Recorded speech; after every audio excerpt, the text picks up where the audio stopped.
everyone, and welcome back aboard the Great Ship, the Space Show. It's another lovely day, and I am joined by the usual band of misfits, Admiral Kerry Jackson, Commander Robert Neal, and Sub-Commander Leela. Hi, everybody. Today it's a super special edition episode. We're calling this episode 46.5 because we're going to be talking about the season 4 finale and the season 5 premiere.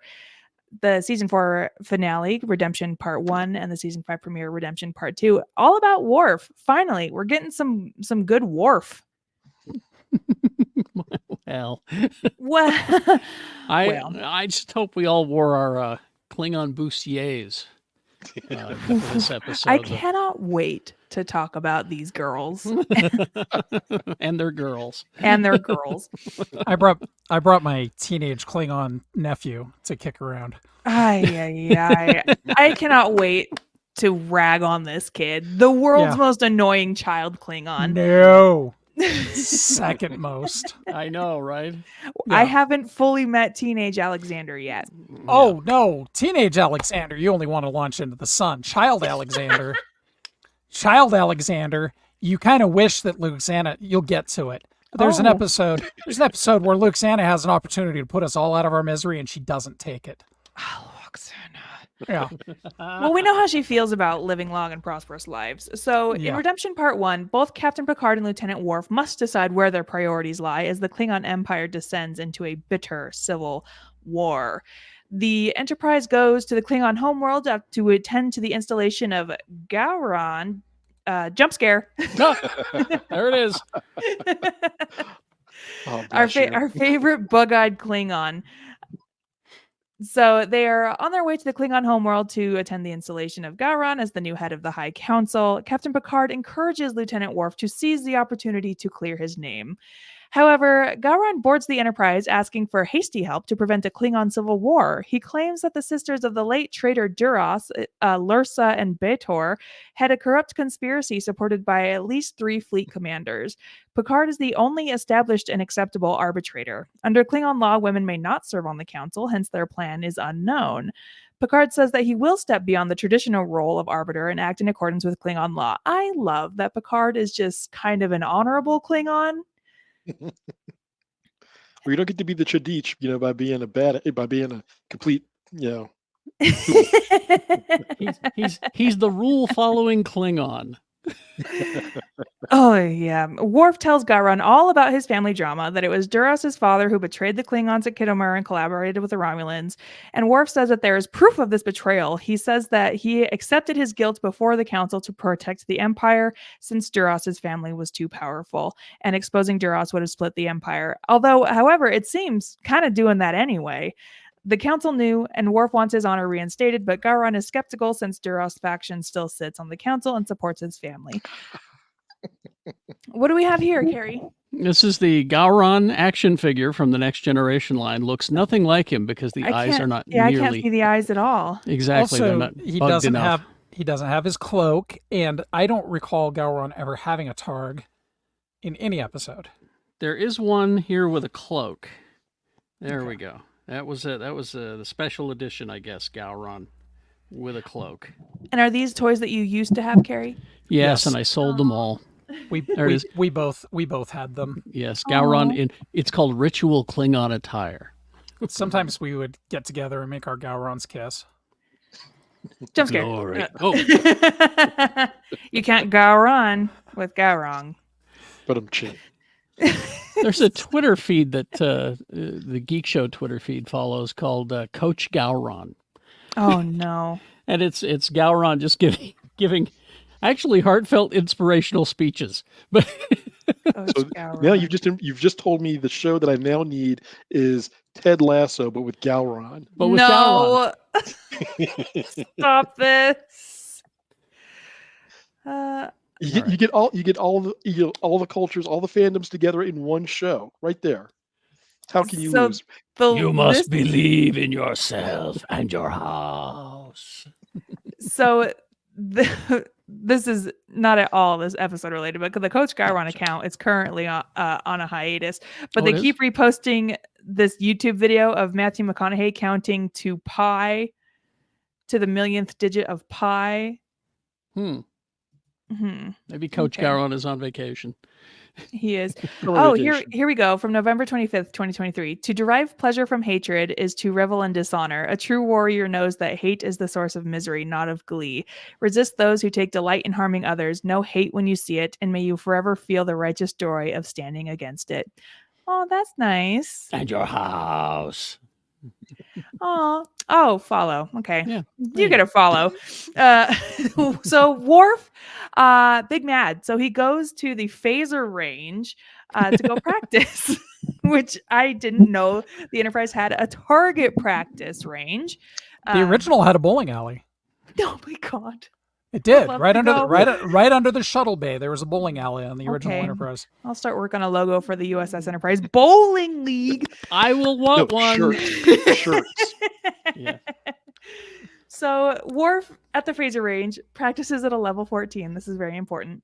As he's about to begin, the doors open and Guinan shows up. She claims that she came down to the phaser range because 10 forward was slow, so she thought she'd come in and get some target practice. Worf is like, well, I'm at a level 14, and Guinan says, I guess I can turn it down. I love her. So while they're shooting, while they're practicing, Guinan asks Worf why she never hears him laugh, and he claims that Klingons do not laugh, and not so according to her. No. She has heard some Klingon belly laughs that'll curl your hair, and even points out that Alexander laughs. Well, as we all know, everybody hates Alexander. So He's just laughing because he's doing his job. Worf angrily replies that he's merely a child and part human. So, using that bit of logic, she gets him to admit that perhaps he doesn't feel like other Klingons because of his life being raised by humans. Meanwhile, this whole time, Guinan never missing a single shot. She's a sharpshooter, both in wit, wisdom, and phasers. They talk further about Alexander and his difficulty adjusting to life on Earth, and Guinan makes Worf realize that there are some things about what it means to be Klingon that he is just learning now. Shortly thereafter, Worf approaches Picard and asks for a leave of absence, which Picard grants, wishing him Kapla, victory, and good luck after he leaves the ready room. And my heart really hurts for Worf here.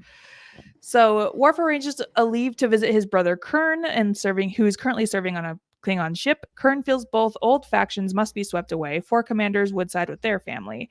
Worf pulls rank as family eldest, ordering loyalty to the confirmed Garon. Only later their support would be made dependent upon family rehabilitation. Worf thinks that they cannot gain honor by acting dishonorably. Logic abounds. Yeah. Picard is about to complete Garon's installation at the Klingon High Council, but the Duras family, these fucking guys, the Duras family, secretly in league with the Romulans, challenges Garon's in the name of a minor who they claim to be the illegitimate son and heir of Duras called Toral, and he is the most annoying Klingon. I already thought Klingons were kind of annoying, and then I met this child. The council gives this matter to the arbitrator to decide. Meanwhile, Toral, Lursa, and B'Etor are shown to be consulting with the Romulans about their next step. There is a hidden advisor to the Romulans whose face is not revealed. Bowl cut. Worf comes to the Enterprise looking for the Khitomer files that the Federation has. Picard warns Worf about the conflict of interest here, but as an act of good faith, makes the Khitomer records public to anyone who wants them. Picard knows that having Duras' family control the High Council will be disastrous for the Federation, but he has to be unbiased in his role as the arbiter. Picard is invited to Klingon by Lursa and B'Etor, the most suspicious meeting of all suspicious meetings. Have some tea. Do you want some tea? And they threaten war to Picard if Picard rules against Toral. The sisters say that if Picard rules in favor of Gowron, then he is defeated in war by the Duras. That would also mean the end of the alliance between the Federation and the Klingon. And all of this is happening with their boobies full out. Just the middle parts. Just the middle parts. I love the costume design of these women. I think it is so beautiful. It was an interesting choice, I'll say that. Especially the red crushed velvet. Yeah. Yeah, and whichever one is like serving the tea, I'm like, Picard, don't drink that tea. You haven't seen where it came from. All very suspicious. So the next day, Picard rules in favor of Gowron since Toral is a boy who has not yet proven his credentials. To work at this job, you need 18 years experience. I don't care that you're only 15 years old. Duras and Gowron factions declare war against each other, and Worf offers support of 4 Klingon squadrons to Gowron, but asks for his family name to be restored in return. And oh my god, this scene, he gets it returned.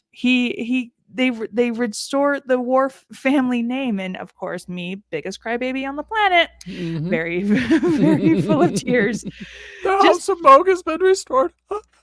Just then, 2 ships of the Duras fleet appear. Picard orders to take the Enterprise away from the conflict as he doesn't want the Federation embroiled in a Klingon civil war. Kurn and his ships arrive just in time to save Gowron's ship and force Duras' ship to retreat. Picard comes to the Klingon High Council Hall to install Gowron as leader. Gowron returns Worf's family honor as his first official act. And oh boy, I cry. Toral, this child, is gathering a large fleet, and Picard refuses the military help requested by Gowron and Worf. Worf, this scene where they're in the discussion room or whatever it's called, Worf is like, dude, you're embarrassing me. I just got reinstated in a Klingon culture, and now you're going to do this to me? You could actually kind of see the betrayal on his face, and nice to see some conflict there. Picard says the Federation is treaty bound not to intervene in Klingon internal matters. Worf then declines to resume his post when the leaves are canceled, so he honorably resigns to keep fighting at Gowron's side.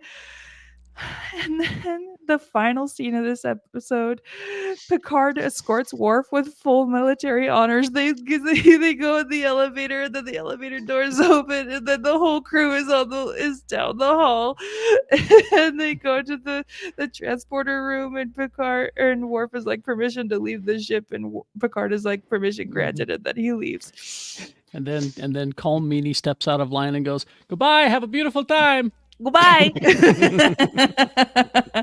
And then Be safe with those Klingon kayak programs. And then, in the biggest twist of events, I managed to somehow avoid this. The final shot of this scene, of this season, reveals that hidden Romulan commander, and it's Denise Crosby. What is she doing here? You know how long I've been waiting for this moment? Just like I've also avoided showing you things on Geekshow, like things I've consumed over the week, because they had Sela on. I'm just like, nope. Yep. And so I was delighted for this. And it's interesting. What we learned from Denise Crosby is that if you want more meaty parts on Star Trek, quit. Well, quit and wait for the misogynist showrunner to quit. Yeah, then there's that. That helps too. Yeah, I loved this for her. She was such a pleasant surprise. Now, the first half of this two-parter brought to you by Kern's Guava Nectar. Good God. Of course, other Klingons drink blood wine, but Worf's brother enjoys Kern's Guava Nectar. I thought he was more of a 5 times in the mirror. Yeah, I thought he was more of a candy man. It's got his name right on it, right there. Than a beverage guy. More of a candy man. That's very funny. That's a very good joke. I see what you did. Thank you.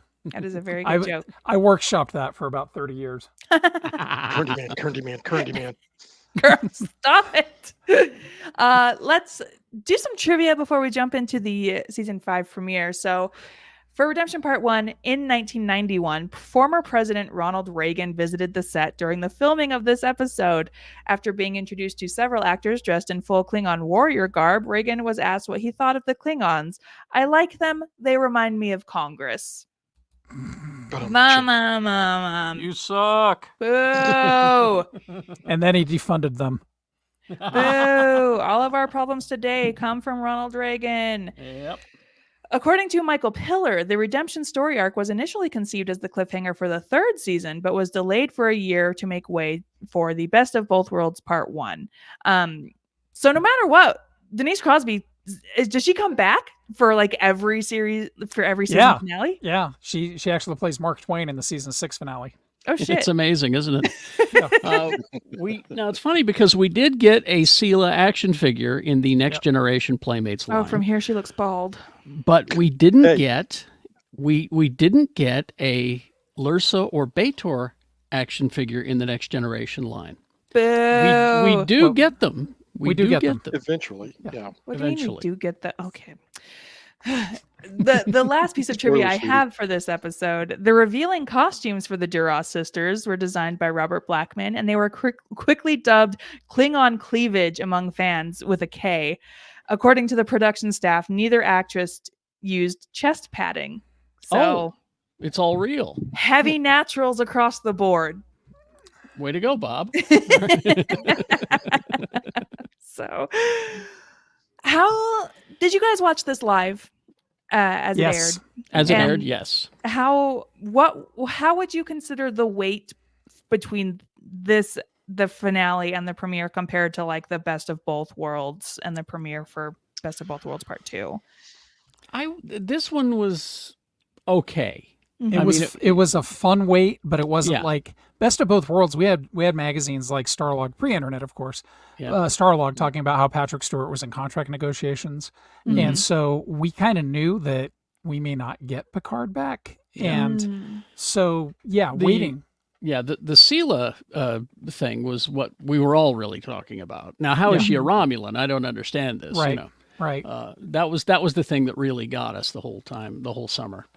I would say these cliffhangers were a double-edged sword, though, because what they allowed us to do is kind of a Star Wars prequel thing where you would sit there for 3 months gestating what you thought was happening. And then what would happen is I would find myself disappointed with the resolution. And now I'm watching them 30 years later and going, these resolutions are fine. Yeah. Everything's You've fine. established your headcanon at that point. Yeah. Exactly, the headcanon. We all wrote the ending in our head, and when it didn't go the way we wanted it to, or we thought it should go, then we were disappointed. Right. Interesting. So when Denise Crosby shows up in that final shot, did you think it was Tasha, or were you under the impression that this is somebody else? I was pretty sure it wasn't Tasha. Yeah. Too young to be Tasha. Because the first thing that popped into my head is we knew Tasha Yar went back on the sea to fight Romulans. So we were immediately going, okay, related to, I had it in my head that she was like, we hadn't been introduced to the Tal Shiar yet.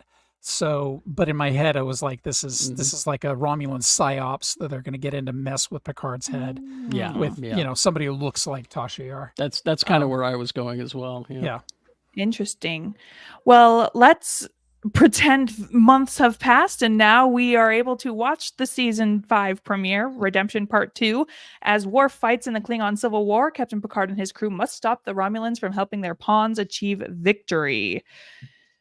Captain Jean-Luc Picard convinces Fleet Admiral Shanti that the Federation must no longer maintain neutrality because the Duras side's alliance with the Romulans turns the raging Klingon Civil War into sort of a proxy war, which Gowron's loyal side is losing.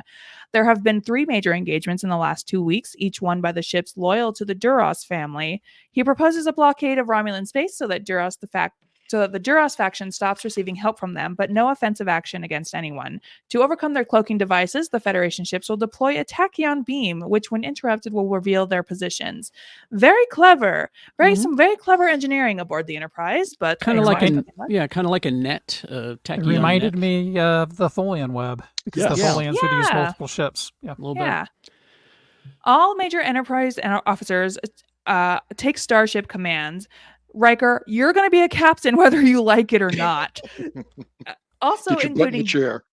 Get your butt in a chair. It's where you belong.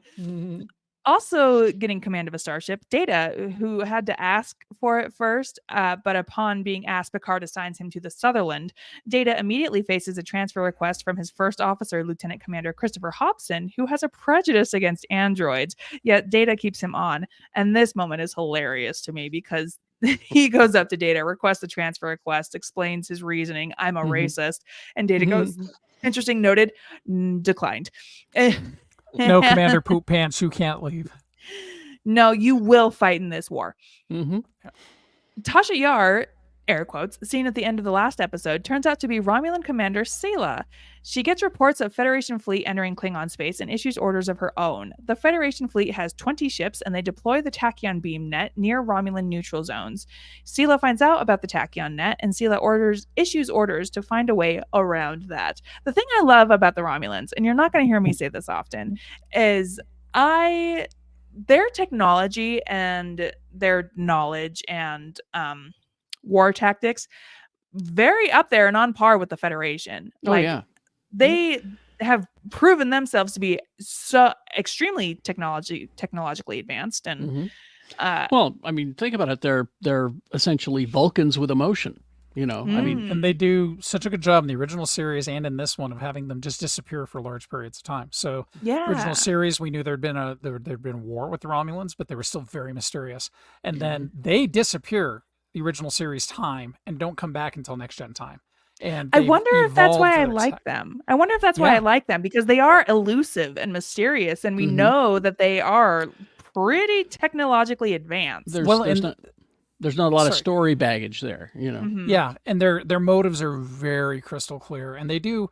You're gonna be in for some real fun stuff with Romulans over actually the duration of the rest of your journey through Star Trek, because they do a lot to bring things together. Sometimes there's missteps. I don't particularly care for the Remans, but you get into some stuff later where you go, okay, this is really cool mythology and world building, and it even pays off 800 years later, where you get stories that are coming together with the Romulans, and I love it.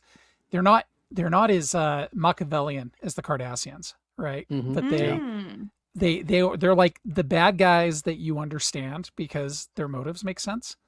Like, I think of Tomalak and his whole, I'm going to bring your ship back and display its shattered hull on Romulus for all to see and glory under. I'm just like, that makes sense. Whereas Klingons are just like, let's blow it up. Sela decloaks her ship and reveals herself to Picard in the form of who she is, not innuendo insert here.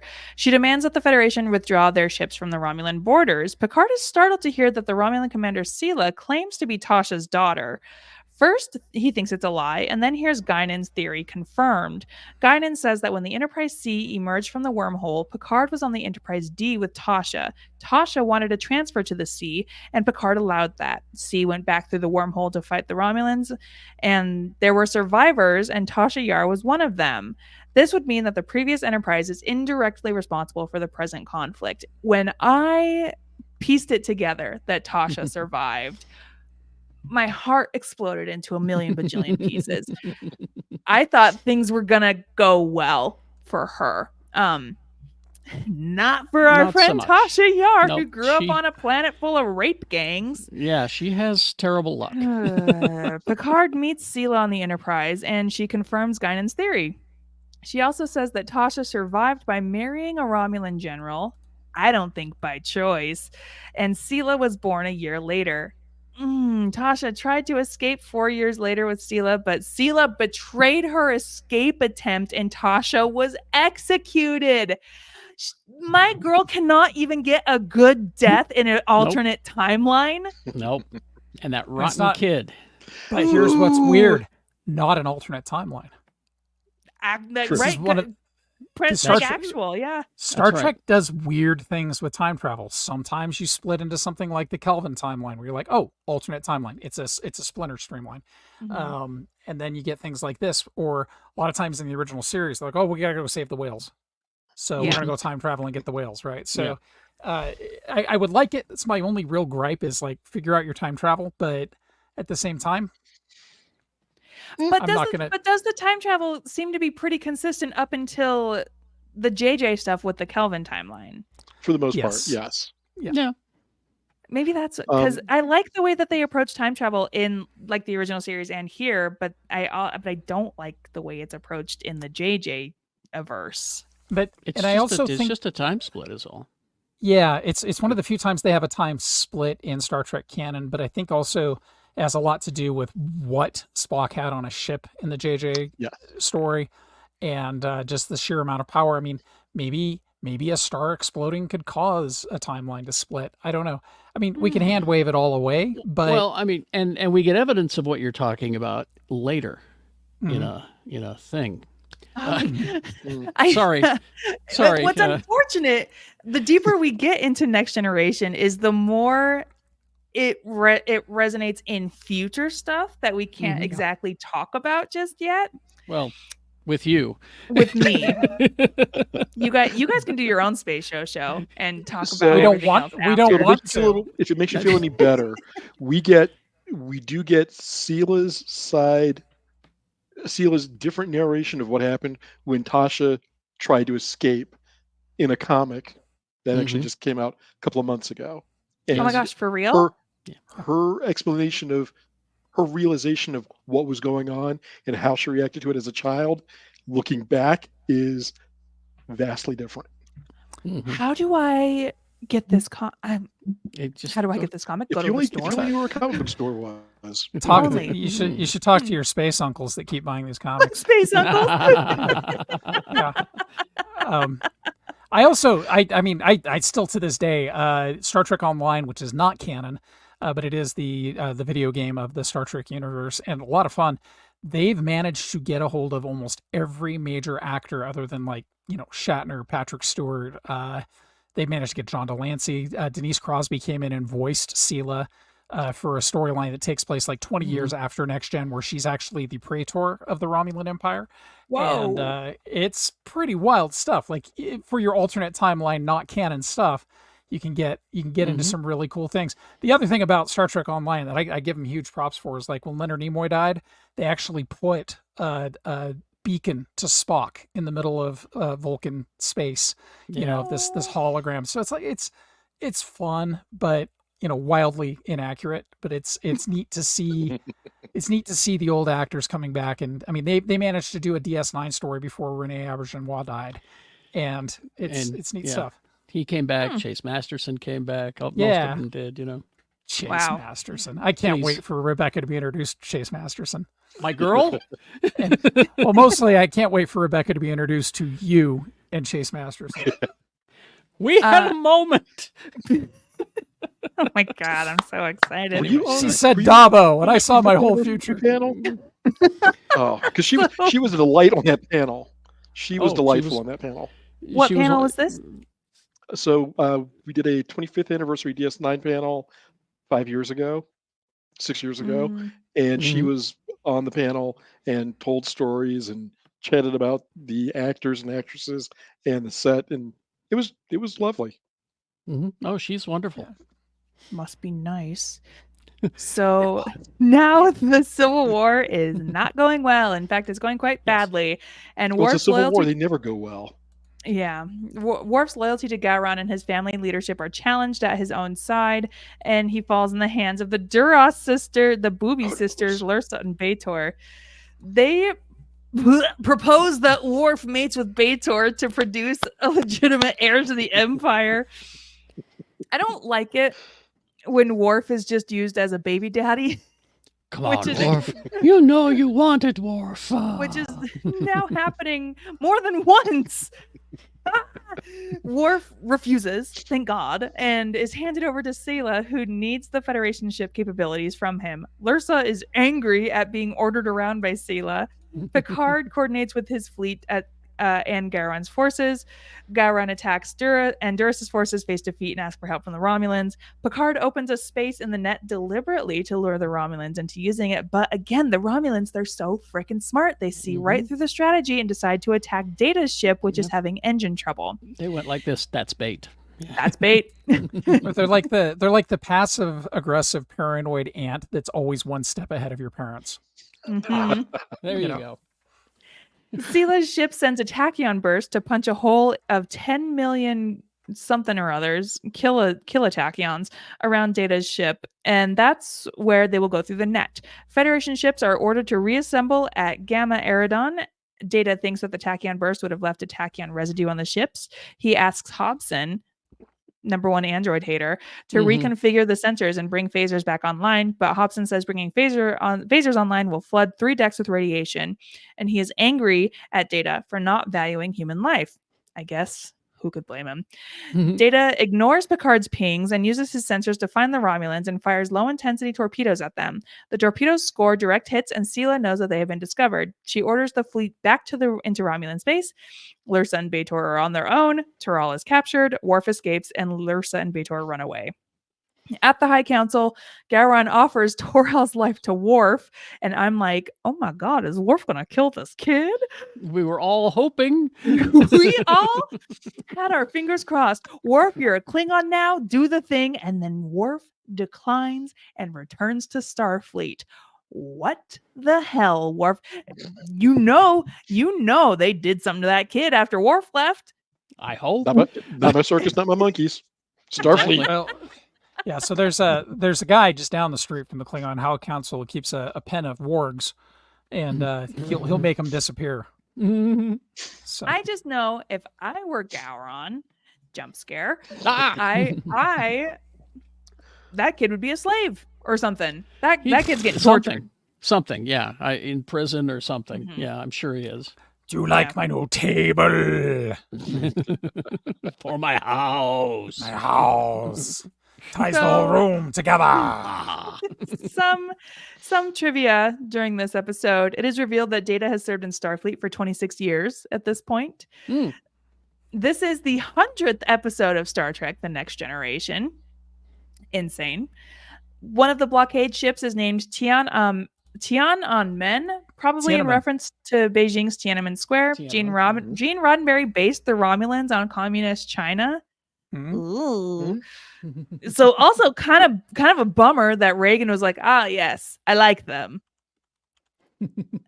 Well, Having Reagan. served as Captain Benjamin Maxwell's tactical officer aboard the USS Rutledge in The Wounded, Chief O'Brien appropriately fills the same role in the Enterprise during Worf's absence. And there's this last bit of trivia that came up in my search. Y'all don't have to tell me anything, but please, Guinan suggests, as a matter of fact, that Tasha Yar was indeed an adult on the Enterprise C, which interestingly sets up the series finale as plausible. I feel like I'm having a stroke, but do these words make sense? But Because he's trying to think, Tasha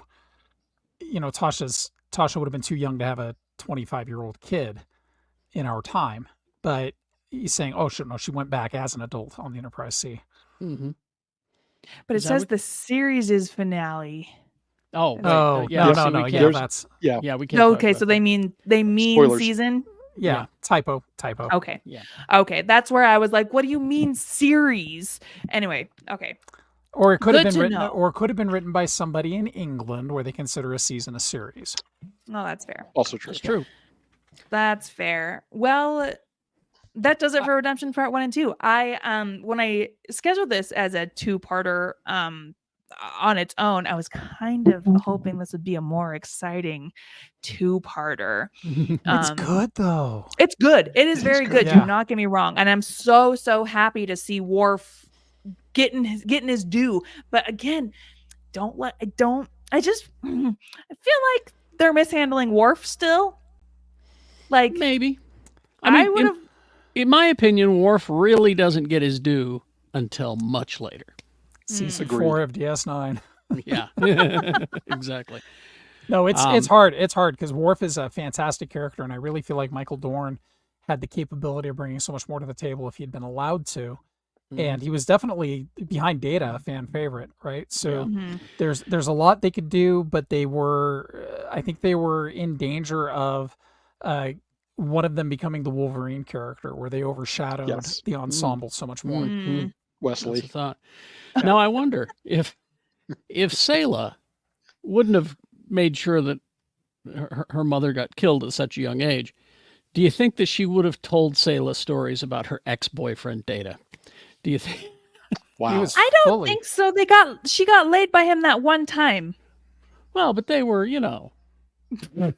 compatible. for the remaining like 3 or 4 episodes or 6 or 7 episodes, I mean, they were still every once in a while you Pretty see the little close. looks across the bridge. I think she would have said to Sela, "Don't underestimate the robot." Yeah. Oh, I am now so interested in reading that comic that you talked about. we have to be careful. You're going to have to make it through all the Star Trek before you can read any of the comics. No, there's a reason. Fixed point in There's a time, reason. Sorry. Yeah, It's a fixed well, point in because time. Yep, that's fine. IDW is not afraid of crew mashing. Where, there's things that That's have not true. happened yet that would be a That is total also true, bummer yeah. for Okay. you to stumble upon. Yeah, Robert, you should go through that comic. That's well, No, Can you just black I out? can edit out just the things that you need to see. I don't. Well, Yeah, because I just have the same. because it's yeah, a I have the same monologue. ones. It's a monologue, so Oh. she's talking about it, and it's Oh, separate you from mean just everything center the else. page? Oh, okay. Yes. All right. Oh, I was telling Lee last week, one of my favorite comedy groups, Auntie Donna. I'm a sub to their Patreon, and they have put out one of their group members is a big DS9 fan, and so he put out a two-part video series explaining the entirety of DS9 to the other two members of the group. And I want to watch it so bad, it's so good. but I can't. Well, we gotta get through.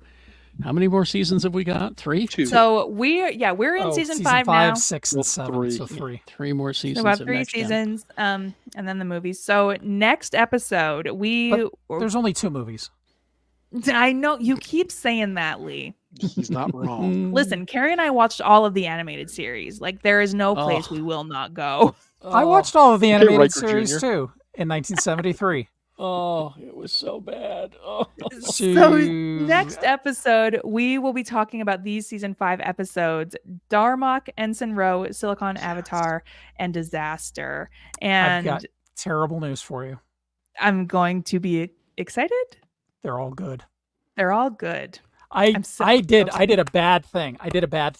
I finished Redemption Part 2 and I immediately went to Darmok because I love Darmok. Yeah. And then I was like, oh, Ensign Row popped up. I was like, oh, I got to watch this. I stayed up until 4:00 in the morning watching Next Gen. And Oh. I made it all the way to episode 8 of season 5. And I'm like, where's the stinker? You're way ahead. Wow. Where's the sticker? Wowzers. And now I can't slow down because I'm like, oh, this is the Next Gen I remember. And it's just clicking and it's like, it's pulling everything that's come before and it's making this incredible casserole of delicious Star Trek. And I just want more all the time. Is Relics this season? Ooh. What was that? I don't know if Relics is this season or next. Relics is a great episode. Relics gonna love- is season you're- 6. Oh, You are okay. gonna love Relics. Yeah, don't read about relics. Stop. yeah. No. Yeah. Stop. I Stop. see it's written by Ronald D. Moore. What am I supposed to Yeah. do? No, do not. Stay away from spoilers Stay for away. that forever. Yeah. Stop It's an there. amazing episode. You will cry. There's an episode in season 5 that I hated so much that it made me scream at the TV. And now watching it 30 years later, I'm going, this is really good. Which one? I have to admit, this rewatch that I'm doing of Next Gen, as we all know, when we started this quest, I was like, I was just okay with Next Gen. Okay, I was wrong. I don't know whether it was my headspace at the time or what the deal was. I am thoroughly enjoying this. I will be the first to admit I was a shitty little edgelord and I hated anything that didn't placate my particular needs.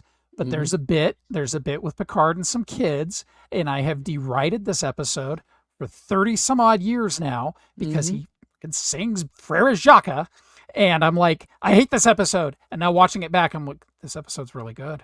And you see, when this came out, when this was first run, I was still just very starry-eyed because it was 10-ish years after I'd started watching TOS for me. So it was like, okay, this is something new that is not something I've seen before with the family. And I was just like taking it all in. Sure, there were some episodes that were just kind of like, well, Wesley, save the day, please. But for the most part, it was just like, there's a good Wesley episode coming up. there is. There's a good Yeah. Wesley episode coming up? Yes. I know that was like an oxymoron, but yes. Yeah. Okay. Starring A. Judd. Yes. I have been made aware that Ashley Judd shows up. Yep. And she's delightful. Yes. God dang it. Okay. Yep. Well, now, okay. As a matter of fact, she's briefly in this next episode. In Darmok? Mm-hmm. Okay. Well, She doesn't have anything consequential to do. She's just kind of there, but you'll go, oh, that's Ashley Judd. Oh, And then you get Rolaren, which is setting up everything that brings us Deep Space Nine. It's going to bring up, and Deep Space Nine brings us the Dominion War. It's just like it's all coming together. It's just like I'm going to be but then you get giddy. Voyager.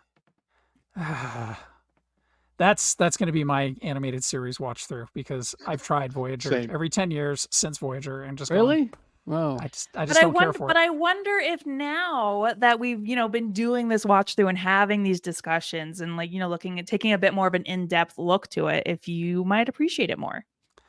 Or I might fall back into, boy, Brandon Braga sure is sticking to his playbook and not budging. I don't know. I look forward to being proved wrong about Yes. Voyager. Okay, fair. That's fair. I look I You forward to also- have being proved so much time to prepare. Exactly. I also committed a cardinal sin with Voyager, is that I gave up in the first season. So I don't know if it got better after season 2, because most Star Trek gets See? better after season 2. And Yeah.